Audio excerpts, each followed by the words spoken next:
नमस्कार, आप देख रहे हैं हमारी खास पेशकश दंगल 2024 हॉट सीट। मैं हूं आपके साथ अक्षय सिंह। आज हमारी इलेक्शन एक्सप्रेस आ चुकी है रोहतक की अगर बात की जाए लोकसभा सीट की, तो इसका हरियाणा की राजनीति में अपना अलग इतिहास रहा है। हुड्डा फैमिली का गढ़ कभी ये सीट मानी जाती थी, लेकिन 2019 में बीजेपी प्रत्याशी अरविंद कुमार शर्मा यहां से जीत दर्ज करने में कामयाब रहे, यानी कि हुड्डा फैमिली का तिलिस्म तोड़ने में कामयाब रहे। मिशन 2024 का आगाज हो चुका है। चुनावी शंखनाद के बाद सियासी घमासान भी लगातार तेज होता जा रहा है। यहां की जनता का मिजाज क्या कुछ कहता है, तमाम प्रवक्ता यहां पर हमारे साथ जुड़ेंगे। उनका सबसे पहले तारुफ अपने दर्शकों से कराते हैं। मेरे साथ प्रदीप अहलावत साहब हैं। आप भारतीय जनता पार्टी का प्रतिनिधित्व करने के लिए हमारे साथ मौजूद है। बहुत स्वागत है प्रदीप जी आपका। डॉक्टर जोगेंद्र बोर साहब हैं, आप कांग्रेस को रिप्रेजेंट करने के लिए हमारे साथ इस चर्चा में शामिल हैं। डॉक्टर मनवीर छिल्लर साहब आम आदमी पार्टी के प्रवक्ता हैं, जो हमारे साथ इस चर्चा का हिस्सा हैं। दरअसल ये पहली बार है जब हरियाणा में कांग्रेस और आम आदमी पार्टी गठबंधन के साथ चुनाव लड़ने जा रही है, इसीलिए दोनों योद्धाओं को हमने एक साथ एक मंच पर खड़ा किया है। साथ ही रविंद्र सागवान साहब हैं, आप जेजेपी से हैं। अरविंद गोस्वामी साहब इनेलो का पक्ष रखने के लिए हमारे साथ मौजूद हैं, और हमारे साथ मौजूद है रोहतक की तमाम जनता, जिनसे हम बातचीत भी करेंगे, उनके सवालों को भी हम उठाएंगे और वो अपने प्रतिनिधियों से क्या कुछ चाहते हैं, पिछले कार्यकाल के दौरान क्या अपने सांसद के कार्यकाल से वो संतुष्ट रहे हैं, इन तमाम चीजों की हम शुरुआत करेंगे। और सबसे पहले हम जरूर चाहेंगे कि यहाँ पर जो पब्लिक मौजूद है, तालियों के साथ जोरदार स्वागत आपको खुद ही अपना करना चाहिए। और एक बार फिर बहुत स्वागत है आप सभी प्रवक्ताओं का हमारे साथ इस कार्यक्रम में शामिल होने के लिए।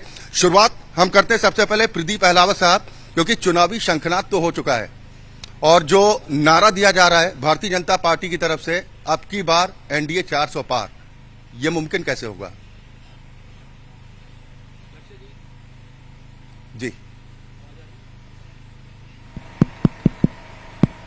जी प्लीज आप अपनी बात कंटिन्यू कीजिए। अक्षय जी, सबसे पहले तो मैं स्वागत करता हूं यहां पे मौजूद सभी साथियों का, और आपका धन्यवाद करता हूं जो इस मंच पे आने का मुझे मौका दिया। अब की बार 400 पार क्यों नहीं? 2014 में जब भारतीय जनता पार्टी की माननीय नरेंद्र मोदी जी के नेतृत्व में सरकार बनी, उस वक्त हम पूर्ण बहुमत की सरकार लेके आए। विपक्ष ने पूरे प्रपंच पूरे 5 साल के दौरान चलाया, तरह तरह की साजिशें रची गई। उसके बाद हम 2019 में पहले से ज्यादा सीटें जीत के आए, और मैं आपको फिर कहना चाहता हूं कि 2019 से ज्यादा सीटें इस बार हम जीत के आएंगे, क्योंकि हम ग्राउंड लेवल पे संगठन का काम करते हैं।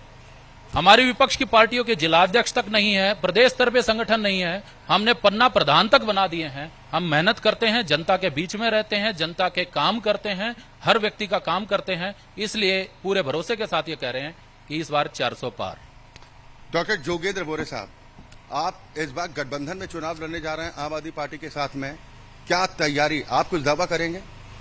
जी लक्ष्य जी, सर्वप्रथम तो आज मैं उन शहीदों को नमन करना चाहता हूं जिनकी आज शहादत है। उन शहीद आजमों को नमन है। आज राजगुरु सुखदेव और भगत सिंह जी की आज शहादत हुई थी, और बहादुर रोहतक की जनता है, इसका स्वागत करता हूं और अभिनंदन करता हूं। जिस तरीके से ये झूठ और प्रपंच की बात प्रदीप अहलावत जी कर रहे हैं, एक राष्ट्रीय पार्टी जिसने चुनावी वादा करके 15 लाख रुपए का वादा करके चुनावी जुमला जो पार्टी कह देती है, चुनावी प्रपंच वो पार्टी करती है जो अपने घोषणा पत्र को चुनावी जुमला कह देती है, जो काला धन लाने की बात करती है, 1 रुपया काला धन जो लाने को 2 करोड़ रोजगार देने की बात करती है। कितनी झूठी और किस प्रकार की बातें की गई हैं, कितना इस देश के साथ छलावा किया गया है, इस देश के विकास को डिरेल कर दिया गया है। महंगाई की व्यवस्था क्या है आप देखिए। आज देश के अंदर सारा, अगर प्रदेश की बात करेंगे तो कानून व्यवस्था चरमरा गई है। इस प्रदेश को बेरोजगारी पे नंबर 1 बनाने का काम किया है इस भारतीय जनता पार्टी ने, क्योंकि हम आज रोहतक लोकसभा में बात कर रहे हैं, रोहतक लोकसभा की बात कर रहे हैं। और जब आप मेरे को टर्न देंगे तो मैं बताऊंगा कि हमारे समय में कितना विकास हुआ था, और ये बता दें कि 1 इंच भी अगर इन्होंने विकास जो है वो रोहतक का आगे बढ़ाया हो तो। ये तमाम आरोप तो 2019 के इलेक्शन के दौरान भी आप लोगों की तरफ से खूब लगाते रहे आप लोग, लेकिन उसके बावजूद जनता ने एतबार नहीं किया। और रोहतक सीट जो कभी कांग्रेस का गढ़ मानी जाती थी, ऐसा क्या हुआ कि जनता का विश्वास टूटा? ये यहाँ पे बहादुर जनता बैठी है, इनको पता है किस प्रकार से आदरणीय दीपेंद्र हुड्डा जी को चुनाव हराया गया था, किस तरीके से सरकारी मशीनरी का दुरुपयोग करके किस प्रकार से उनके साथ साजिश रची गई थी, ये जनता इसका जवाब देगी। ये सब जानते हैं किस प्रकार से जब बैलेट पेपर की बात आई तो किस प्रकार से जो ईवीएम की मशीन में किस प्रकार से हम आगे चल रहे थे, और जब वहां पे मतपत्रों की बात आई है तो वहां से एकदम से किस प्रकार से पीछे हो जाते हैं, किस प्रकार से जातिवाद के नाम पे इस प्रदेश में चुनाव लड़ा जाता है। यहाँ पे भाई भाई को लड़ाया जाता है, यहाँ पर विकास के मुद्दों पे बात नहीं की जाती है। कांग्रेस पार्टी सब भाईचारे की बात करती है, विकास की बात करती है और विकास चले की इस बात वक्त करते कम हैं। से कम आम आदमी पार्टी और कांग्रेस दोनों मिलकर भाईचारे की तो बात कर रही है, लेकिन चिल्लर साहब ये दोस्ती कितना रंग लाएगी? सभी जनता को मेरा प्रणाम। देखिए, ये दोस्ती लोकतंत्र को बचाने के लिए है और इंडिया गठबंधन टीम इंडिया जीतेगी, और इस बात का प्रमाण है जो आप 400 पार की बात कर रहे हैं, तो जो बीजेपी का गढ़ है गुजरात, उस गुजरात में इनके कैंडिडेट इनकी टिकटें छोड़ छोड़ करके भाग रहे हैं। आज ही की न्यूज है कि वडोदरा में इनके रंजन भट्ट हैं जो टिकट डिक्लेयर कर दी, उन्होंने अपनी टिकट फेंक दी वापस कि मुझे चुनाव नहीं लड़ना। साबरकाठा से भीकाजी ठाकुर है। गुजरात में जब बीजेपी का ये हाल है तो आप देखिए पूरे प्रदेश में बीजेपी का क्या हाल होगा, पूरे देश में क्या हाल होगा। दूसरी बात, ये हरियाणा की जनता है, ये पहले पुराना हिसाब मांगती है। पहले सीटें दी थी उसका हिसाब देना पड़ेगा, बाद में बात करेंगे कि तुम्हें क्या मिलेगा क्या नहीं मिलेगा। पहले 2 करोड़ रोजगार की बात कीजिए, 15 लाख खाते की बात कीजिए, पहले बताइए कि क्या किया है और अब आगे क्या करेंगे देश को। आज इंटरनेशनल मीडिया में देश की क्या हालत हो गई है। एक तानाशाह मरा हुआ लोकतंत्र चाहता है, तानाशाह को अपनी कुर्सी का डर है। ये तो आम आदमी पार्टी राहुल गांधी की भाषा बोल रही है। अपनी कुर्सी बचाना है और जनता की भावनाओं को बरगला करके उसका मिसयूज करना है। ये आम आदमी पार्टी तो अब राहुल गांधी की भाषा बोल रही है। आपको राहुल गांधी की भाषा दिखे चाहे केजरीवाल की भाषा दिखे, ये जनता की भावनाएं हैं। मंच हमारा आपका है, माइक मेरे हाथ में है, लेकिन ये भावनाएं मेरे सामने जो बैठी जनता है उसकी भावनाएं मैं बोल रहा हूँ। लेकिन ये भावना नहीं, मुझे चिल्लर साहब एक बात का जवाब दीजिए। सर एक बात, आप कोई बात पूरी करनी है। सर आप कोई बात पूरी करनी है। चिल्लर साहब सुन तो लीजिए, आपने कहा कि ये दोस्ती रंग दिखाएगी और हम साथ साथ हैं, ये बातें सुनने में तो अच्छी लगती है, लेकिन आप दिल्ली में साथ आते हैं और पंजाब में अलग चले जाते हैं। महोदय, मैंने दोस्ती की बात नहीं की, मैंने टीम इंडिया की बात की है, मैंने जनता की बात की है। हरियाणा में लोकतंत्र खतरे में है और पंजाब में सुरक्षित है। मैं इसका प्रमाण देता हूँ। अभी आदर्श चुनाव आचार संहिता लगी हुई है जी। पुलिस किसी भी सीएम का, किसी भी विधायक का कोई ऑर्डर फॉलो नहीं कर सकती। कल पुलिस ने कुरुक्षेत्र में पुलिस के विधायकों के और सीएम के ऑर्डर फॉलो किए हैं और आम आदमी पार्टी के कार्यकर्ताओं पर लाठी बरसाई है। आप जाकर के रजिस्टर चेक कर लीजिए। कुरुक्षेत्र के हॉस्पिटल में इस पर अहलावत साहब जवाब देंगे। आम आदमी पार्टी के 55 कार्यकर्ता घायल एडमिट हुए हैं, किसी का सिर फूटा है, किसी को कई चोट लगी है। जब पहली बार विधानसभा का चुनाव लड़ी 10 विधायकों का जीत के साथ, आदर्श चुनाव संहिता में भी कैसे कंट्रोल कर रही है। ठीक है, मैं आऊंगा सर आपके पास। आप क्या कहेंगे, ऐसा क्या हुआ कि भारतीय जनता पार्टी और जेजेपी के रास्ते अलग हो गए? सबसे पहले तो शहीदी दिवस के उपलक्ष्य में मैं मां भारती के वीर सपूतों को नमन करता हूं और बधाई देना चाहूंगा, धन्यवाद व्यक्त करना चाहूंगा आप लोगों को, जो मंच आप लोगों ने हमें दिया। और ये पब्लिक के माध्यम से मैं एक बात पूछना चाहूंगा, कांग्रेस का और आम आदमी पार्टी का आज गठबंधन है। मेरी बात तो आपने कह दी, ये गठबंधन हरियाणा में है, दिल्ली में है, गुजरात में है, ये गठबंधन पंजाब में क्यों नहीं है? क्यों पंजाब में आम आदमी पार्टी के कार्यकर्ता कांग्रेस के कार्यकर्ताओं को गाली देते हैं? क्यों कांग्रेस के कार्यकर्ता आम आदमी पार्टी के कार्यों पर सवाल उठाने का काम करते हैं? इनसे पूछना चाहूंगा मैं। खतरे में है और देश को बचाने के लोकतंत्र पंजाब में नहीं है क्या? लोकतंत्र तो सारे देश में है, पंजाब हमारे देश से अलग थोड़ी है, देश का हिस्सा है। पिछले विधानसभा में आपने देखने का काम किया कैसे शब्दों का प्रयोग पंजाब विधानसभा आम आदमी और पार्टी और कांग्रेस के साथियों ने करने का काम किया। बिल्कुल, हम डिबेट को ओपन करेंगे, लेकिन एक रिएक्शन यहाँ पर जरूरी है आईएनएलडी की तरफ से भी। और मैं गोस्वामी साहब से जानना चाहूंगा कि गोस्वामी साहब खुद आरोप लगाते हैं, इनके तो विधायक। मैं पूछना चाहूंगा मेरे भाई से, जोगेंद्र मोहर जी से, ये मंच आपने दिया है, इस मंच के माध्यम से ये देखिए, इसको बोलते हैं चुनावी घमासान। ये इसको बोलते हैं चुनावी घमासान की चुनावी बेला में इस तरह की नारेबाजी अपने अपने नेताओं के समर्थन में करना ये वाजिब है। हो सकता है कि एक दल के यहां पर सपोर्टर ज्यादा हो तो उनकी तरफ से नारेबाजी होगी, बिल्कुल लोकतंत्र में अधिकार है, लेकिन लोकतंत्र में अपनी बात रखने का भी अधिकार है। अरविंद गोस्वामी साहब हमारे साथ हैं, एनएलडी को रिप्रेजेंट कर रहे हैं।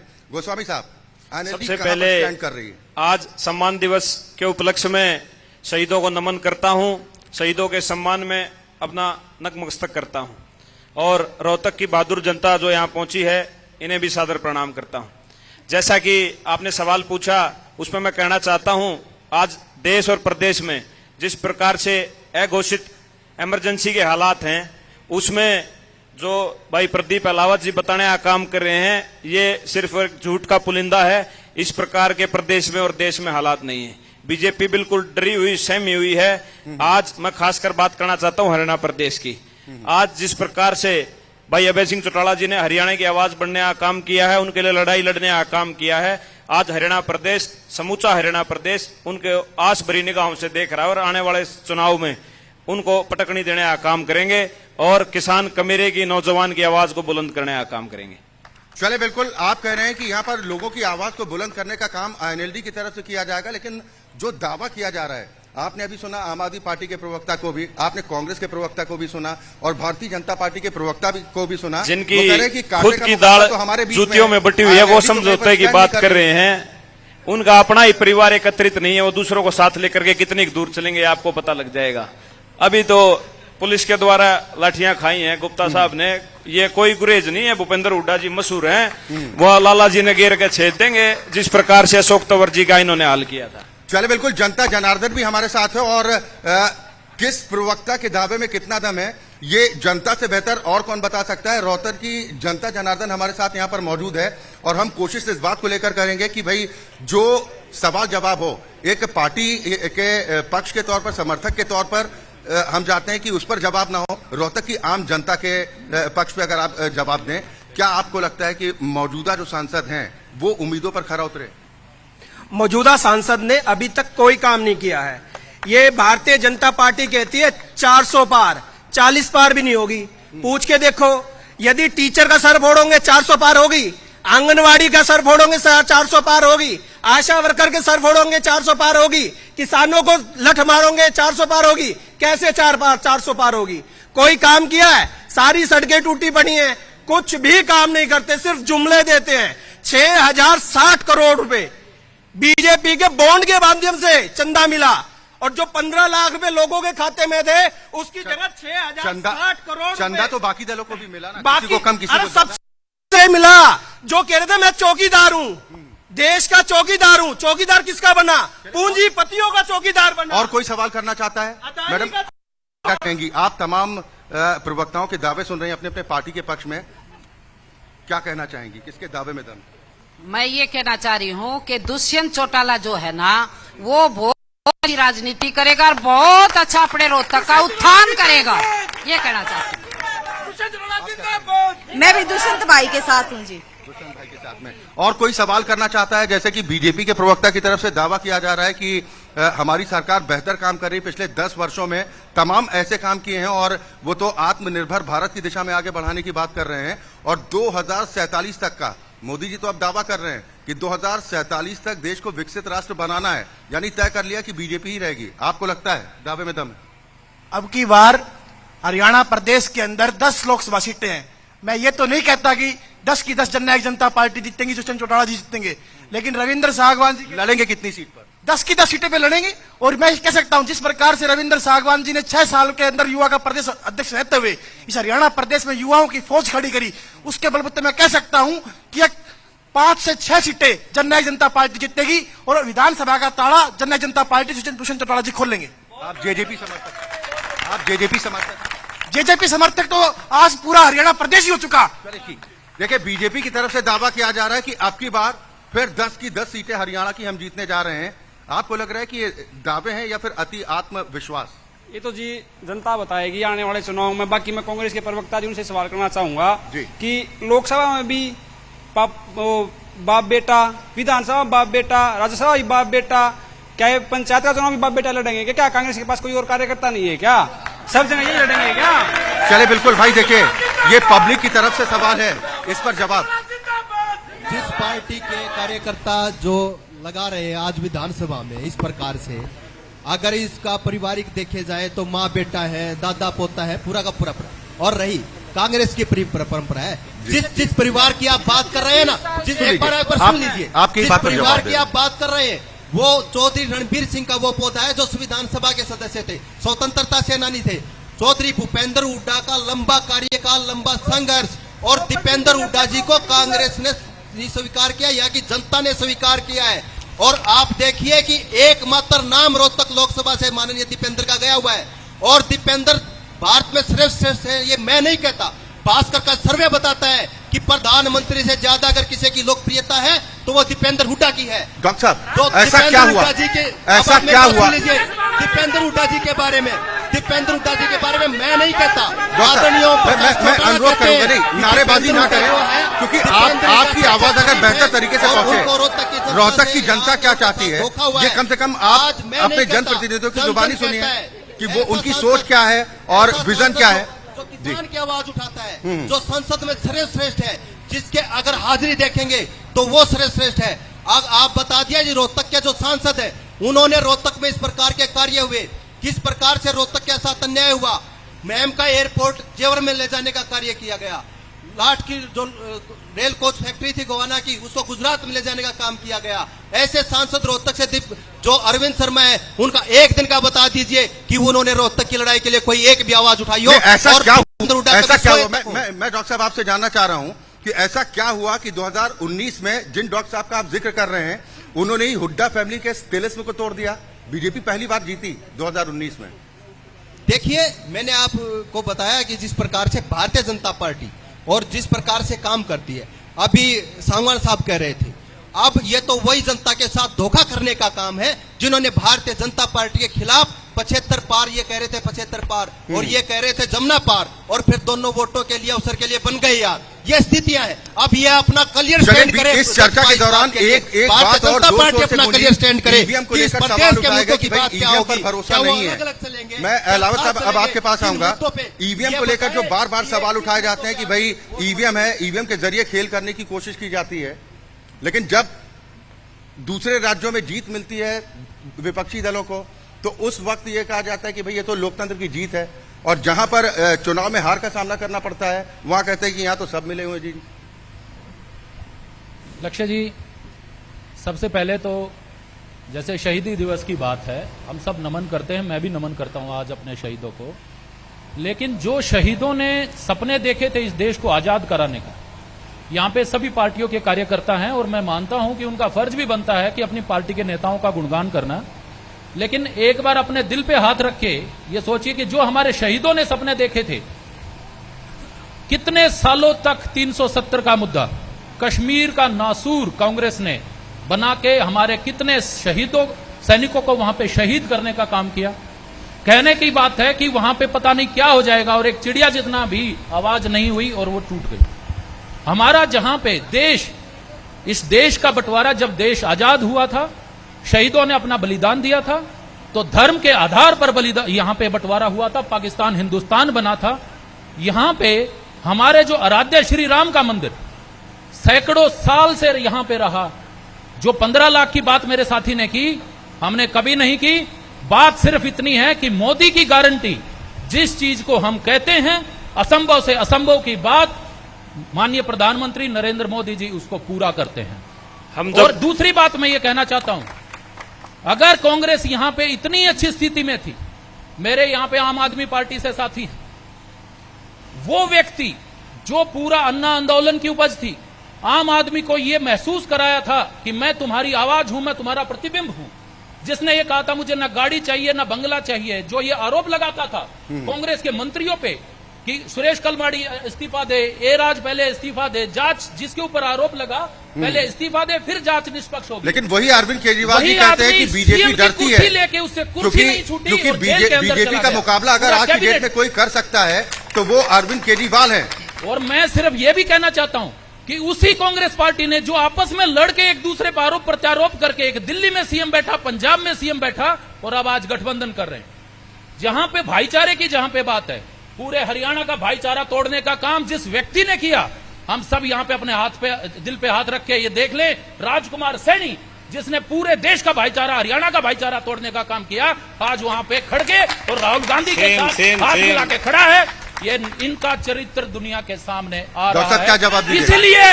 इसीलिए हम 400 पार जाएंगे। मोदी की गारंटी की बात करने वाले 2 करोड़ रोजगार देने वाले 2 करोड़ रोजगार देने वाले, प्लीज ये मोदी की गारंटी आप है। सभी ये मेहमानों से मोदी- अनुरोध है, मोदी की गारंटी, थोड़ा 2 शांति करोड़ बना रोजगार। रखें, नारेबाजी से थोड़ा बचें, प्लीज प्लीज। खाते में आएंगे, ये मोदी की गारंटी। किसानों की आय दुगनी होगी, ये मोदी की गारंटी। 700 के करीब किसान शहीद हो जाते हैं। डॉक्टर साहब, लोग मोर साहब से एक मेरा सवाल है आपके माध्यम से। विजन क्या है, हम कांग्रेस को क्यों चुने? डॉक्टर साहब, कुमार सैनी इनके सांसद थे। डॉक्टर साहब, इन्होंने सारा वो डॉक्टर साहब, बचाया। पब्लिक ये जानना आज चाहती वो है। समर्थन कर रहे सर, हैं। सवाल सुनिए। पार्टी ज्वाइन नहीं करी है, कांग्रेस पार्टी डॉक्टर ज्वाइन साहब, नहीं की है। राजकुमार सैनी ने अकेले ने समर्थन डॉक्टर नहीं साहब, किया है। सवाल सुन लीजिए। बैकवर्ड क्लास की मैं डॉक्टर 50 से साहब ज्यादा आपको पार्टी बीच में है। रोक रहा हूँ, माफी चाहूंगा, आपको बीच में रोक रहा हूँ। अपनी बात पूरी कीजिए, आप अपनी बात पूरी कीजिए, लेकिन साथ में ये भी बताइए। इस प्रकार के बैकवर्ड समाज के, जिस बैकवर्ड समाज, डॉक्टर साहब, जवाब नहीं है इसका मतलब? अगर आप सवाल से भागना चाहते हैं तो इसका मतलब जवाब नहीं है आपके पास। समर्थन नहीं किया है, 50 पार्टियों ने समर्थन किया है। डॉक्टर साहब, मेरा सवाल ये है कि आप ये कह रहे हैं कि लोकतंत्र की हत्या हो रही है और देश को बिल्कुल गर्त में ढकेलने का काम कर दिया गया है। कांग्रेस के पास विजन क्या है? लोग तो ये जानना चाहेंगे ना कि हम कांग्रेस को चुने तो क्यों? विजन तो होना चाहिए सामने। क्या करेगी कांग्रेस अगर सत्ता में आती है? सामाजिक न्याय से लेकर, रोजगार से लेकर, और जिस प्रकार से इन्होंने निजीकरण करके पूंजीपतियों की जेब भरने का काम किया है, किसानों के साथ वो किया है, रोजगार के नाम पे छलावा किया है। आप देखिए कि हमने विकास, आज अगर आप बात करेंगे तो इन्होंने अगर सारी की सारी जो संवैधानिक मर्यादाएं हैं उनको तार तार करने का काम किया है। किस प्रकार संवैधानिक संस्थाओं का दुरुपयोग आज पूरा विश्व, आज भारत के लोग देश में इमरजेंसी घोषित करने वाली पार्टी ये कह रही है कि जो है देश में इमरजेंसी लगाने वाली, मीडिया वालों को जेल में ठूसने जो वाली पार्टी बात बता रही है कि संविधान कैसे एक चलता है। स्वतंत्रता सेनानी का नाम आप बता दीजिए जो स्वतंत्रता आंदोलन में इनकी विचारधारा का कोई सहयोग रहा हो। इस देश के टुकड़े आप लोगों से अनुरोध है, विचारधारा है ये। आप लोगों से अनुरोध इस है, देश की विचारधारा, इस देश की चीजों में, इस देश की विचारधारा का टुकड़े कराने वाली विचारधारा कोई देखिए है, जनता तो के पास इनकी है। सवालों की झड़ी है अगर आप और देखिए- जनता का ये आक्रोश भी कहीं ना कहीं बताता है कि उनके मन में काफी कुछ चल रहा है और आप लोगों से जनता के सवाल भी बहुत है, हम सवाल भी उनसे लेंगे। लेकिन एक रिएक्शन मैं जरूर लेना चाहूंगा आम आदमी पार्टी के प्रवक्ता से कि अब तक जो बात आपने कही उसको लेकर अब से कुछ वक्त तक पहले आम आदमी पार्टी यही आरोप लगाती थी कि 55 साल तक कांग्रेस ने क्या किया, देश को गड्ढे में डालने का काम किया। देखिए, मैं जी। पहले SYL के पानी पे ही जवाब दे देता हूँ। मोदी जी ने रेवाड़ी में आकर के रैली में ये वादा किया था, और जो बीजेपी के प्रवक्ता साथी गारंटी कह रहे हैं, तो मुझे वो बता दीजिए वो गारंटी थी या रेवाड़ी में जो कहा वो जुमला था कि मैं पाकिस्तान का पानी रोकूंगा और हरियाणा और राजस्थान के किसान के घर तक पहुंचाऊंगा, उनके खेत तक पहुंचाऊंगा, वो जुमला है या गारंटी है? एक बार ये तो बता दें। नहीं, ये या गारंटी, ये बात कहकर आप अपने आप लोगों के सवाल से नहीं बच सकते। सहमत है नहीं है?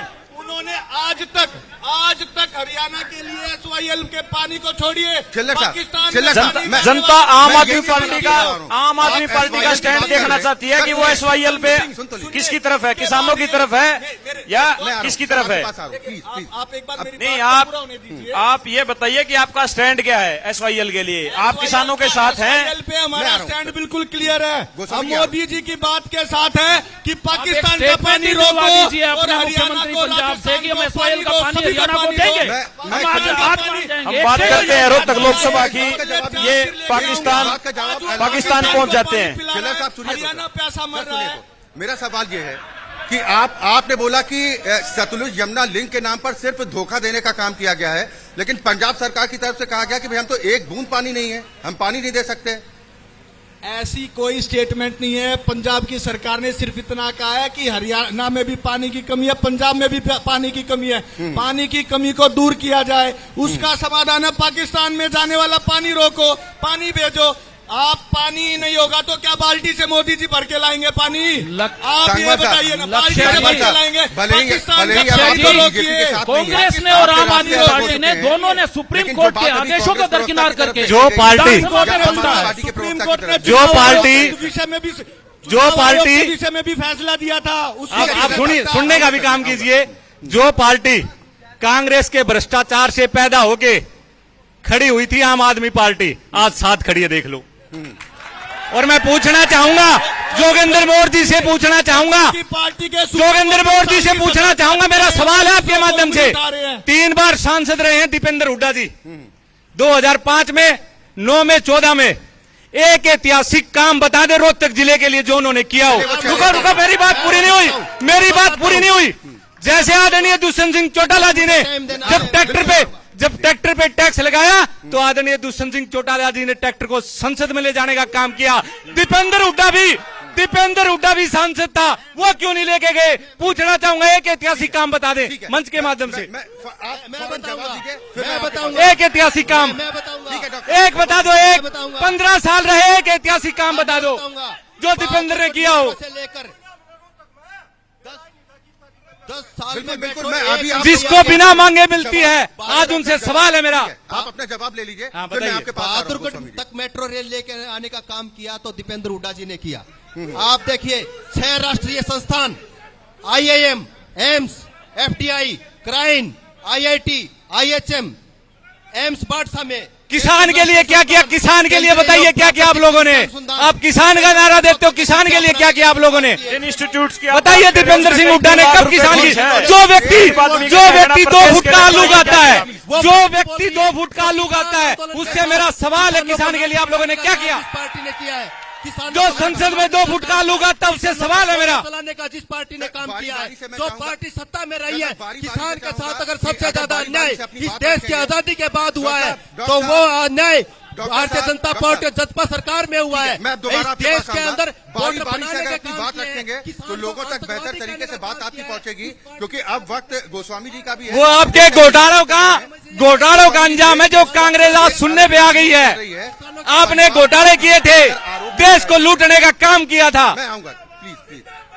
देश में परिवारवाद की राजनीति को लेकर इस वक्त तमाम सवाल उठाए जाते हैं, खासतौर पर बीजेपी की तरफ से। और प्रधानमंत्री नरेंद्र मोदी कहते हैं कि देश के लिए जो परिवारवाद की राजनीति है वो बहुत घातक है। आपकी तो आपने पार्टी का बिल्कुल वाजिब सवाल पूछा है। जिस प्रकार से बीजेपी की 60% के आसपास सीटें डिक्लेयर हो चुकी जी। हैं, उसका डाटा मुझसे ज्यादा आपके पास है। किस प्रकार से किसके बेटे को, किसकी बेटी को और किसकी पुत्रवधू को और किसकी मान लो उनके रिलेटिव्स में किस किस को टिकट मिली है। ये परिवारवाद ये सिर्फ एक यहाँ हरियाणा में और कहीं इस प्रकार के जो चौटाला परिवार है या फिर जैसे चौधरी भूपेंद्र सिंह हुड्डा है या अन्य जो राजनीतिक परिवार हैं, उनके खिलाफ जब इनके पास कोई बात नहीं होती तो वो इस तरह की बात करते हैं। एक डॉक्टर का बेटा बन सकता है डॉक्टर, एक वकील का बेटा वकील बन सकता है, तो एक नेता का बेटा नेता क्यों नहीं बन सकता? उसमें काबिलियत होनी चाहिए। ये नहीं चौधरी ओम प्रकाश चौटाला ने, चौधरी अभय सिंह चौटाला ने और चौटाला परिवार ने हमेशा अपने आप को साबित करके दिखाने का काम किया है। आज सबसे पहले कुरुक्षेत्र से चुनाव लड़ने का ऐलान किया, इससे पहले हिसार से हमारी पार्टी ने चुनाव लड़ा, हमने जींद से चुनाव लड़ा, हमने अन्य कैथल से चुनाव लड़ा, अन्य जिलों से ऐसे चुनाव लड़े हैं जहां हमने अपनी लोकप्रियता का अपना प्रमाण देते हुए अपने आप को जनता के लिए साबित करने का काम किया। और नहीं, इस तरह कोई मोह भंग नहीं हुआ। ये तो उतार चढ़ाव राजनीति में आता रहता है। आने वाले समय में आप देखिएगा जनता का जिस तरह से प्यार चौधरी अभय सिंह चौटाला जी को मिल रहा है, जिस प्रकार से उन्होंने आवाज को बुलंद करने का काम किया है, आने वाले समय में देखिएगा जनता जनार्दन चौधरी अभय सिंह चौटाला जी के साथ कंधे से कंधा मिलाकर खड़ी रहेगी और उनकी आवाज बन करके चौधरी अभय सिंह चौटाला जी विधानसभा में जाएंगे। चाहते हैं, मैं सिर्फ चाहूंगा, देखिए नारेबाजी नहीं, अगर आपके जहन में कोई सवाल है, आप अपने किसी भी दल के नेता से अगर आप जवाब चाहते हैं तो आप सवाल कीजिए। जी सर, मैं तो छोड़ दिए दे दूंगा आपको, छोड़ो तो सही सर। अरे आप बात तो करने दो। मैं तो ये जो भी एक बार सुनो भाई, जो भी आज यहाँ किसान वर्ग दुष्यंत चौटाला या बीजेपी के जो भी जितने भी पार्टी खड़ी है, मैं हरियाणा की जनता से ये पूछना चाहता हूँ, पूरे देश के अंदर हमारे सबसे ज्यादा सैनिक जाते थे। आज आप सब खुश हो, एक बार नारा लगाना अगर आपको लगे खुश हो कि हमारे बच्चे जो अग्निवीर में गए हैं, शहादत तक नसीब नहीं हो रही उनको।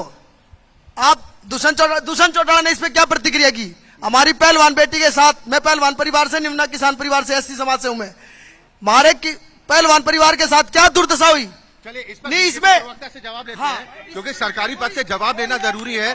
देखिए ये जनता का आक्रोश है, मुद्दे तमाम है और सवालों की झड़ी भी है, लेकिन टीवी की एक मजबूरी है, ब्रेक लेना जरूरी है। एक ब्रेक के लिए हम यहाँ पर रुक रहे हैं, लेकिन ब्रेक के उस पार वापस आएंगे तो बात करेंगे रोहतक की जनता जनार्दन से और उनके और भी सवाल लेंगे और जवाब देंगे हमारे प्रतिनिधि। तो हम बात करें हॉट सीट रोहतक की तमाम जनता यहाँ पर हमारे साथ मौजूद है और साथ ही तमाम पार्टियों के प्रवक्ता यहाँ पर मौजूद है जो जनता के सवालों का जवाब भी दे रहे हैं और साथ ही हम उनसे ये भी जानने की कोशिश कर रहे हैं कि अगर आने वाले लोकसभा चुनाव में वो जीत का दावा कर रहे हैं तो उस जीत के दावे का आधार क्या है। सवाल जवाब का सिलसिला हम लगातार जारी रखेंगे, लेकिन यहाँ पर कुछ सवाल और भी ले लेते हैं। आप काफी देर से इंतजार कर रहे थे, क्या सवाल आपका है?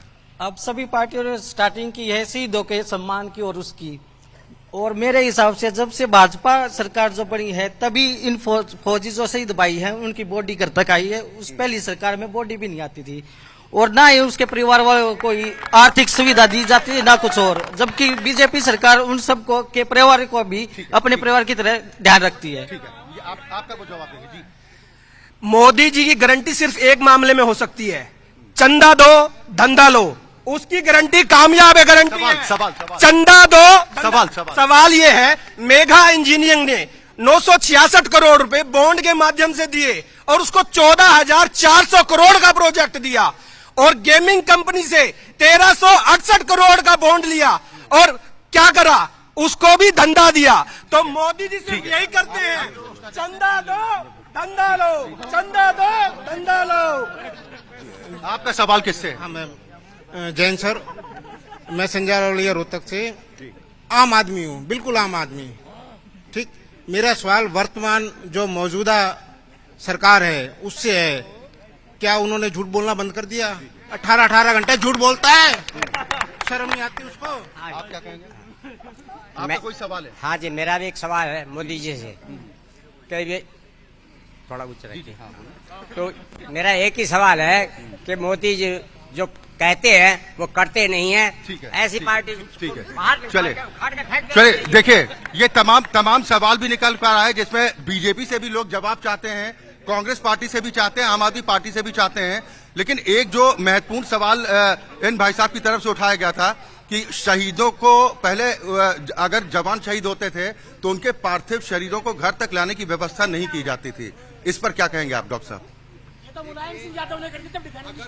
घोटाले का कोई आरोप लगा तो भारतीय जनता पार्टी पे लगा, अगर शहीदों का सम्मान किया तो कांग्रेस पार्टी ने किया, अग्निवीर जैसी योजना। और आज 1 साल से, और लक्ष्य जी मैं आपको एक बात और बताना चाहता हूं, इतना बड़ा युवाओं के साथ छलवा भारतीय जनता पार्टी ने किया है।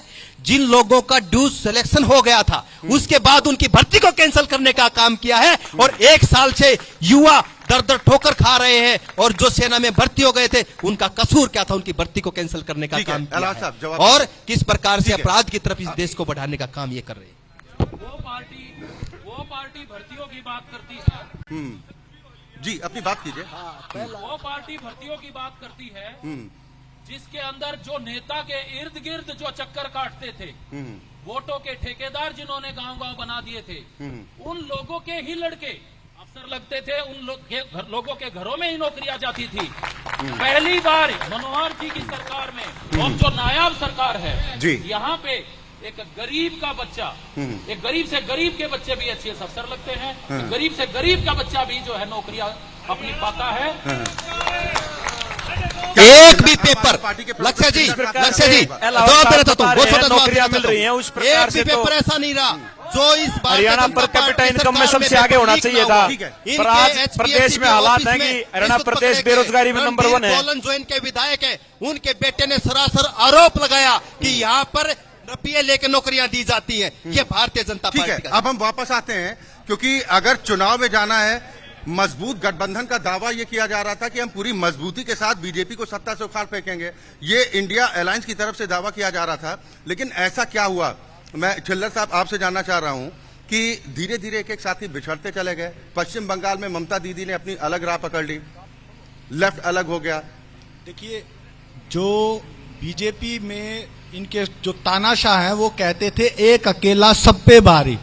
जिस दिन इंडिया गठबंधन बना, 26 दल इकट्ठे हुए, उसी दिन उसकी भाषा बदल गई, बोला मैं अकेला नहीं, हम 47 हैं। और उस 47 में कैसे कैसे पार्टियां जिनका कोई विधायक नहीं, कोई एमपी नहीं, वो लोग कह रहे हम 47 हैं, कह रहे ये सारे इकट्ठे होकर के, ये भ्रष्टाचारी होकर के हमें रोकने पे तुले हुए हैं। लेकिन वो जितने भ्रष्टाचारी थे वो सारे इनके अंदर आ गए। अब बताइए अजीत पवार, जिसको मोदी जी कहते थे चक्की पीसिंग, अजीत दादा चक्की पीसिंग, वो अब क्या इनको रोटियां बना के खिला रहे हैं बीजेपी में आकर के। जो पीएमएलए एक्ट में धन शोधन के मामले में मंत्री है, वही वित्त मंत्री बना दिया इन्होंने। लगाते लगाते वो तो एनडीए में शामिल हो गए। नीतीश कुमार की बात कर रहे हैं, जो कथित तौर पर यह कहा जा रहा था कि ये इंडिया अलायंस के संयोजक बनेंगे, वो तो बनाया तो नहीं ना, कहने में तो कुछ भी कह रहे हैं। ये तो कहते हैं अमित शाह मुख्यमंत्री प्रधानमंत्री बनेगा, वो बन गया क्या? कहने से नहीं होता। इन्होंने कहा संयोजक, बनाया तो नहीं ना। वो थे, उनकी भूमिका थी, इस बात से इंकार नहीं किया जाता, लेकिन वो चले गए। यूं ही कोई बेवफा नहीं होता, किसी ना किसी की कोई ना कोई मजबूरी जरूर रहती है। नीतीश कुमार की बेचारे की मजबूरी थी, वो वहां चले गए। और इसके साथ इनकी क्या मजबूरी थी, जो सारे भ्रष्टाचारी उनको ये अपने अंदर लेने लग रहे हैं। ये गंगा जी में सबको नहला रहे हैं, ये वॉशिंग मशीन में सबको धोने पे तुले हुए हैं। आपके पास कौन सी वॉशिंग मशीन है, वो बता तो दीजिए। दोनों यहाँ पे एक ही डाइस के ऊपर खड़े हैं। हमारे हरियाणा में कहा होता है, बोले छाछ तो बोल रहा है, छालनी भी के बोल रहा है। जो पार्टी जो है, सुनिए फिर मैं कांग्रेस के दिल्ली के अध्यक्ष का पत्र है मेरे पास, 2022 में लिखा हुआ एक्साइज पॉलिसी के ऊपर जो उन्होंने लिखा है, इसमें घोटाला हुआ है, इसकी जांच की जानी चाहिए। उसी घोटाले के ऊपर जब इनका मुख्यमंत्री जाता है, तो इनके बड़े नेता, केंद्र नेता, वो उनको डिफेंड करते हैं कि नहीं ये गलत है। इनके सांसद अरविंद शर्मा कहते हैं कि अमृतकाल का 350 करोड़ रुपया खाया गया, डकारा गया। ये सरकार सबूत मिटाने में, सबूत खाने में, ये सरकार सबूत मिटाने में। ऑडियो में थोड़ी प्रॉब्लम है, जरा ये बताइए कि जो बार बार आरोप लगते हैं कि भाई लोकतंत्र की हत्या हो रही है या ईवीएम को लेकर सवाल उठाए जा रहे हैं, और ये कहा जा रहा है कि बीजेपी सिर्फ जुमलेबाजी करती है, इसके अलावा करवाई गई है क्या रजिस्ट्री घोटाले की? मैंने लक्ष्य जी मैं यही बात कह रहा हूं जो मैंने पहले कही। भाई छाछ तो बोला, छालनी के बोले। आम आदमी पार्टी की पूरी जो है जन्म जो है कांग्रेस के भ्रष्टाचार के विरुद्ध हुआ था। हम सब लोग उस आंदोलन को जो है हम सम्मान करते हैं, अन्ना जी के अंडर जो इन्होंने आंदोलन किया था।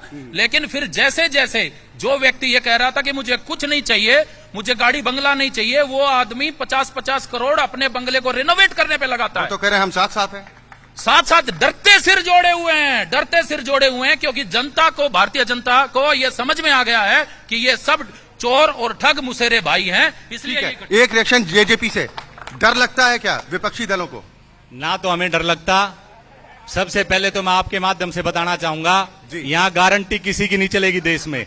गारंटी चलेगी जनता जनार्दन की। जिसके साथ जनता होगी उसका प्रधानमंत्री बनेगा, जिसके साथ जनता होगी उसका सांसद बनेगा। और मैं कहना चाहूंगा, आज वो लोग भ्रष्टाचार की बात करते हैं जिनके मुख्यमंत्री समेत 4 मंत्री जेल के अंदर भ्रष्टाचार के आरोप में अंदर बैठे हैं, वो आज इकट्ठे खड़े होकर भ्रष्टाचार की बात करते हैं। आज गारंटी चलेगी तो देश के अंदर जनता जनार्दन की चलेगी। आपको एक बात और कहना चाहूंगा, जैसे विधानसभा में चाबी ने ताला खोला था, 272 का आंकड़ा भी कोई पार करेगा तो चाबी के सहयोग से करेगा, वैसे कर नहीं पाएगा। आपको इस मंच के माध्यम से बात करना चाहूंगा।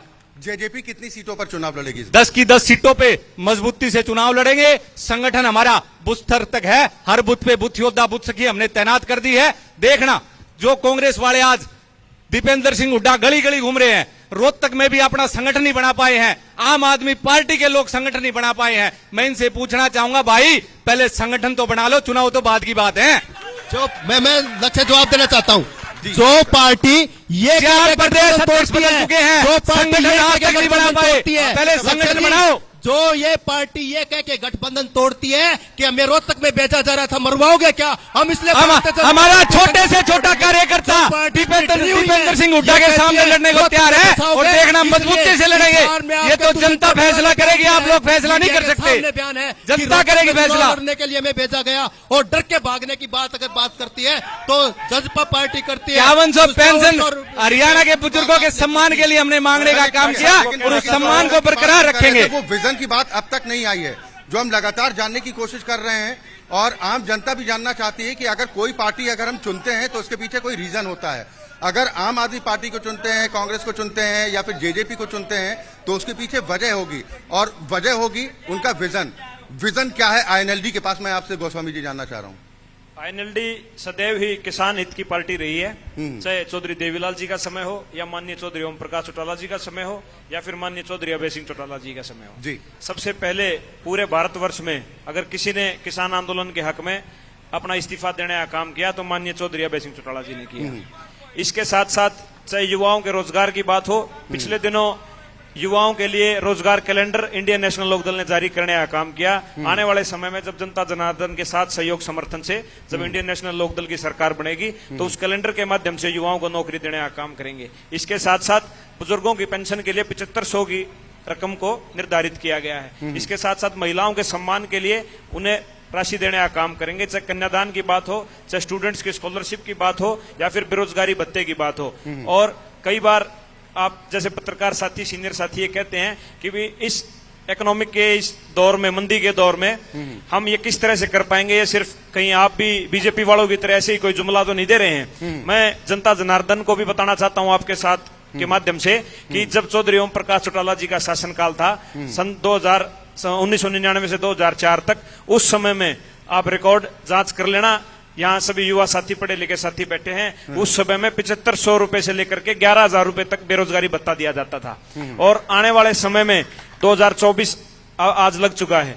आज हमारे पास आय के साधन भी बड़े हैं प्रदेश के सामने और जिले के सामने, और तमाम ऐसी सुविधाएं हैं जहां से हमें प्रदेश को धनराशि मिलती है। तो आज आने वाले समय में का मुख्य मुकाबला किससे होने जा रहा है? फिर मुख्य मुकाबला हमारा सरकार से है, जो आज मौजूदा सरकार है, इसके साथ हमारा मुख्य मुकाबला है।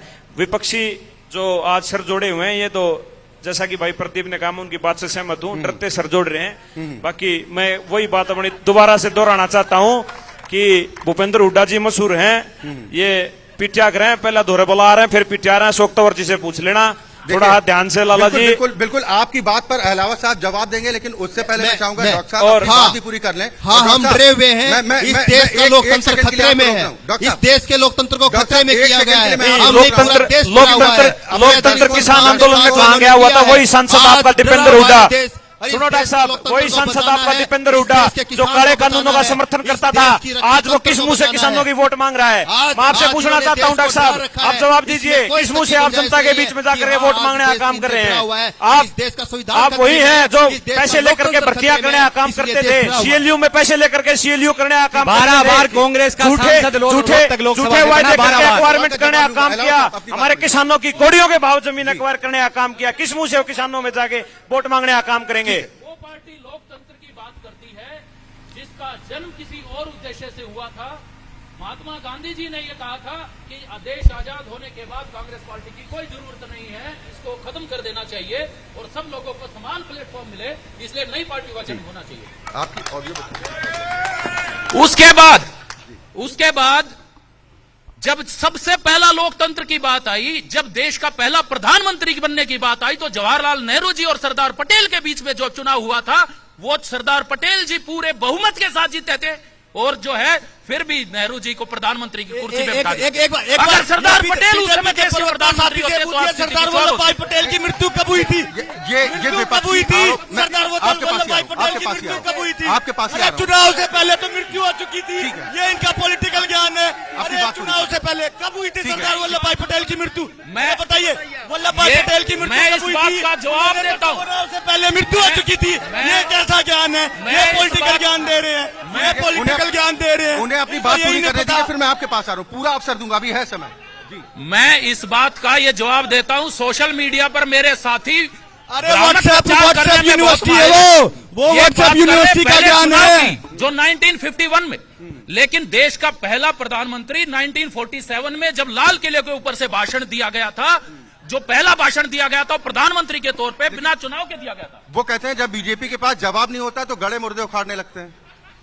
इन्होंने बहुत सारे मुर्दे दबा दिए हैं, जो पहले मेरे साथियों ने कहा था कि इनसे पूछो कि देश के स्वतंत्रता आंदोलन में कौन रहे थे। पहली कलम देश आजाद होने के बाद इन्होंने जबरदस्ती लोकतंत्र की हत्या करके अपने हाथ में ले ली थी, और जो अच्छा लिखा वैसा ही इतिहास लिखते चले गए, ये इनका कार्य रहा। ठीक है, जवाब दीजिए डॉक्टर साहब। जी लक्ष्य जी, मैं एलाउद साहब को बता देना चाहता हूं, जो अंतरिम सरकार का गठन हुआ था उसके अंदर आपके डॉक्टर श्यामा प्रसाद मुखर्जी को उद्योग मंत्री बनाया गया था। डॉक्टर भीमराव अंबेडकर थे, वो कांग्रेस पार्टी से नहीं थे, उनको कानून मंत्री बनाया गया था। जो पंडित जवाहरलाल नेहरू का बहुत बड़ा दिल था और कांग्रेस ने बहुत बड़े दिल की बात की थी। और जिस सरदार पटेल की आप बात करते हैं, उस सरदार पटेल ने आरएसएस पे प्रतिबंध लगाने का काम किया था। और जिस सरदार पटेल की आप बात करते हैं, उनके नाम से स्टेडियम बदल के पहला प्रधानमंत्री है जीवित जो अपने नाम से सरदार पटेल के स्टेडियम पे अपना नाम रखते हैं, अपना नाम रखते हैं, अपना नाम रखते हैं सरदार पटेल के स्टेडियम का नाम बदल कर। एक चीज मैं आपसे जानना चाह रहा हूँ, प्लीज प्लीज अगर थोड़ा शांति बनाए रखेंगे मैं बिल्कुल आपके पास आऊंगा। लेकिन मेरा सवाल कांग्रेस के प्रवक्ता से है। मैं डॉक्टर साहब आपसे ये जानना चाह रहा हूँ कि देश की सबसे पुरानी पार्टी, जो एक वक्त देश की सबसे बड़ी पार्टी हुआ करती थी कांग्रेस, आज ये नौबत आ गई है कि उसकी टिकटें कितनी किस राज्य में होंगी ये दूसरे क्षेत्रीय दल फाइनल करते हैं, ये स्थिति आ गई। देखिए, दूसरे दल बिल्कुल भी वो नहीं करते। राजनीति में बहुत उतार चढ़ाव आते हैं। इन्होंने झूठ की राजनीति की, सपने बेचे और बड़ी बड़ी बातें की। देश बकावे माया छलावे देश के साथ हुए। ऐसा आप लोगों ने क्या किया कि देश के लोगों का भरोसा खो गया? भरोसा नहीं तोड़ा। अब आप देखिए, जो एलाउद साहब कह रहे थे, जिस कांग्रेस के भ्रष्टाचार की बात ये कह रहे थे, आंदोलनों की बात कर रहे थे, मैं इनसे पूछना चाहता हूं, 10 साल की सरकार है, हमारे किसी एक नेता के खिलाफ किसी प्रकार का भ्रष्टाचार क्या साबित कर पाए? एक भी नेता के खिलाफ राष्ट्रीय स्तर पर। और हमारे राहुल गांधी सीना तान के खड़े हैं, हम किसी से नहीं डरते, भ्रष्टाचारी होते तो आज डरते। क्यों भूल जाते हैं बार बार? कानून का राज है, आम आदमी पार्टी के सारे नेता जमानत के ऊपर बाहर घूम रहे हैं, जमानत के ऊपर, इनके बड़े से लेके छोटे नेता, और कानून की प्रक्रिया अपना काम करेगी और इनके नेता सारे अरविंद केजरीवाल जी के साथ जेल के अंदर गठबंधन। ठीक है, इनके गृह राज्य मंत्री किसानों की हत्या के केस में, ब्रजभूषण के ऊपर केस, महिलाओं को के उत्पीड़न के केस, इनके नेताओं के। आपके सहयोगी उन्हें भी सुन लीजिए।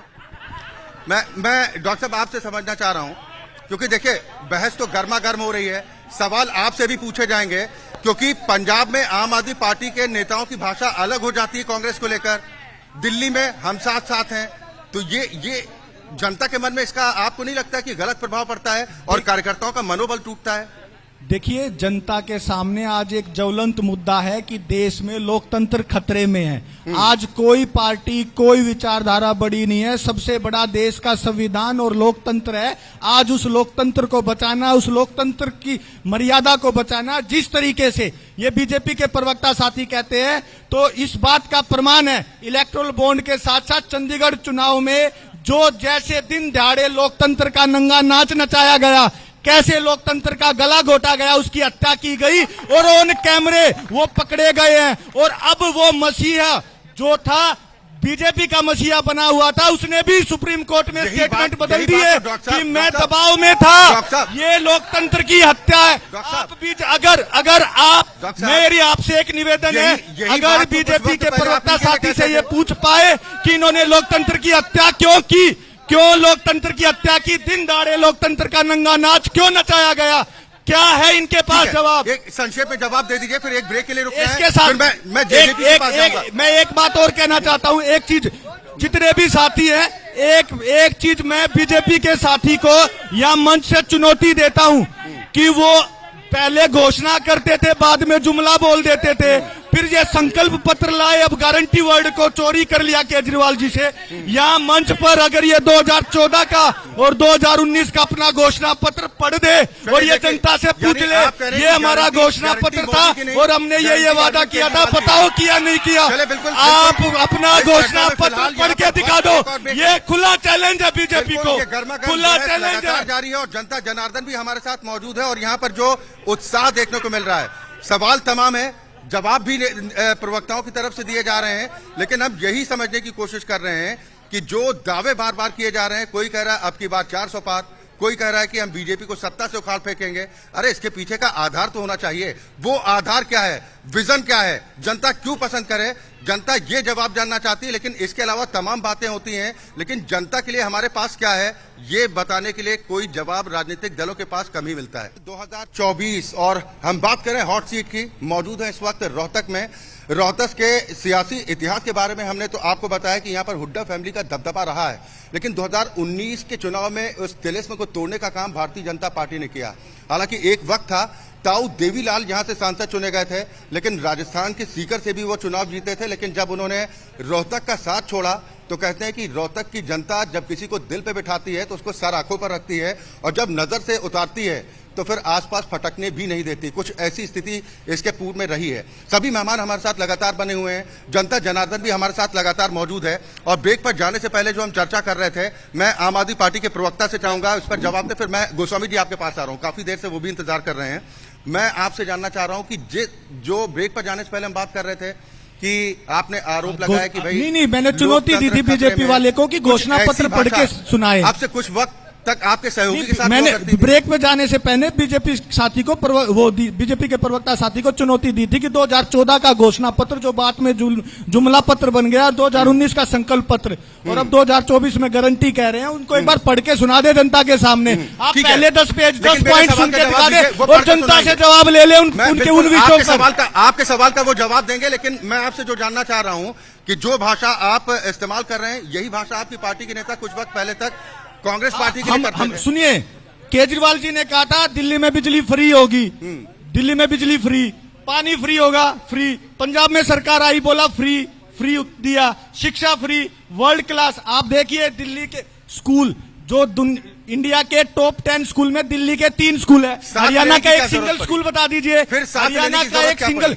देखिए बीजेपी के अंधभक्तों को स्कूल नहीं चाहिए होते हैं, उनको व्हाट्सएप यूनिवर्सिटी से पढ़ लेते हैं वो लोग, उनको स्कूल की जरूरत नहीं है। व्हाट्सएप यूनिवर्सिटी का ज्ञान आपने अभी देखा ना, सरदार वल्लभ भाई पटेल की मृत्यु कब हुई थी, बीजेपी के प्रवक्ता साथी का व्हाट्सएप यूनिवर्सिटी ज्ञान आपने देखा ना। ये प्रत्यक्ष को प्रमाण की आवश्यकता नहीं होती, प्रत्यक्ष को प्रमाण की आवश्यकता नहीं होती। हमने गारंटी शब्द को चोरी करने से जुमला गारंटी नहीं बनेगा, गारंटी शब्द को चोरी करने से जुमला रहेगा, गारंटी नहीं बनेगा। काफी देर से, और गोस्वामी जी भी हमारे काफी देर से इंतजार कर रहे हैं। मैं जेजेपी से जानना चाह रहा हूं कि बार बार ये कहा जाता है विपक्षी दलों की तरफ से कि भाई देश का लोकतंत्र खतरे में है, संविधान की धज्जियां उड़ाई जा रही हैं। क्या जेजेपी को भी यही लगता है? मैं एक बात कहना चाहूंगा, हमारे देश में एक कहावत है कि उल्टा चोर कोतवाल को डांटे। जो लोग जेल में बैठ के सरकार चलाने की बात करते हैं, मैं भाई साहब को बताना चाहूंगा, जेल से तो गैंग चलती है, सरकारें नहीं चलती। जेल से कभी सरकारें नहीं चलती। और मैं आपको एक बात कह के अपनी बात पूरी करूंगा, ना होगी 400 पार, ना बढ़ेगी कांग्रेस की सरकार। आप भी अपना बीजेपी के साथ गठबंधन किया था, उसका घोषणा पत्र शामिल कर दीजिए। कॉमन मिनिमम प्रोग्राम, जो 4.5 साल में अपना कॉमन मिनिमम प्रोग्राम नहीं कर सकते। महात्मा गांधी जेल गए, महात्मा गांधी कितनी बार जेल गए, महात्मा गांधी कितनी बार जेल गए, महात्मा गांधी कितनी बार जेल गए, आप भी शहीद भगत सिंह कितनी बार जेल गए। क्या महात्मा गांधी ने जेल से गैंग चलाई थी? इनको यही नहीं पता, जो देशभक्त होते हैं वो गांधी जी भ्रष्टाचार के आरोप में जेल नहीं गए थे। 10 साल की जो सजा काट के आते हैं वो देशभक्त नहीं होते, जो सजा काट के आते हैं वो देशभक्त नहीं होते। गांधी जी जेल गए, भगत सिंह जेल गए, फांसी पे चढ़े। और अपने साथियों को भी सुनने का काम करें। अलाउद्दीन साहब, let me complete first please. Narasimha Rao ji का जब देहांत हुआ तो ये वही कांग्रेस पार्टी है जो उनके प्रधानमंत्री, पूर्व प्रधानमंत्री के आज आपने आडवाणी जी का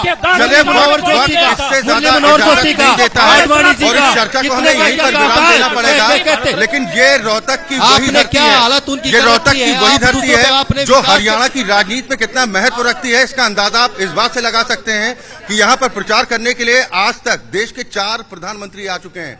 जवाहरलाल नेहरू, इंदिरा गांधी, स्वर्गीय राजीव गांधी, और उसके बाद प्रधानमंत्री नरेंद्र मोदी 2019 में यहां पर प्रचार करने के लिए पहुंचे थे। और इस बार का चुनावी घमासान भी जबरदस्त यहां पर दिखाई दे रहा है। हालांकि दावे राजनीतिक दलों के अपने अपने हैं, लेकिन एक तरफ जनता जनार्दन है जिसको फैसला करना है। अब देखना ये दिलचस्प होगा कि 2019 के इलेक्शन में जिस तरह का चुनावी घमासान देखने को मिला था, क्या इस बार भी उसी तरह का चुनावी घमासान इस बार भी देखने को मिलेगा? इसी के साथ दंगल 2024 हॉट सीट रोहतक से अभी तक के लिए बस इतना ही। MH1 न्यूज में खबरों का सिलसिला लगातार जारी।